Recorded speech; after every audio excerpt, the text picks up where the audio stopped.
समुद्र के किनारे एक ऊंचे पहाड़ के सबसे निचले हिस्से में एक चट्टान पर कपल फंसा हुआ था। समुद्र का पानी बढ़ रहा था और लहरें ऊंची होती जा रही थीं। स्थिति यह हो गई थी कि किसी भी क्षण एक लहर आती और दोनों को बहाकर ले जाती। वे दोनों एक दूसरे को कसकर पकड़े हुए थे और शायद किसी चमत्कार का इंतजार कर रहे थे, और चमत्कार हो गया। यह रोमांचक मामला है इंग्लैंड के कॉर्नवेल का। वहाँ स्विट्जरलैंड का एक कपल छुट्टियां मना रहा था।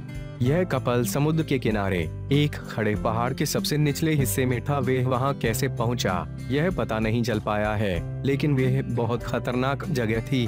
कपल छुट्टियां मना रहा था, इसलिए शायद आसपास के माहौल से बेखबर था। दोनों को यह खबर भी नहीं हुई कि आसपास समुद्र का पानी बढ़ रहा था। समुद्र में ज्वार शुरू हो गया था, लहरें उछलने लगी थीं।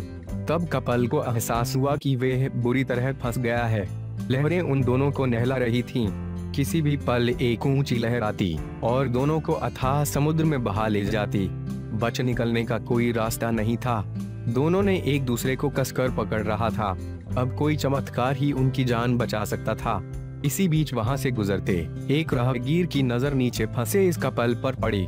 उसने खतरे का अलार्म बजाया और कोस्ट गार्ड को सूचित किया। कोस्ट गार्ड यानी तटरक्षक बल के लिए भी यह विकट स्थिति थी।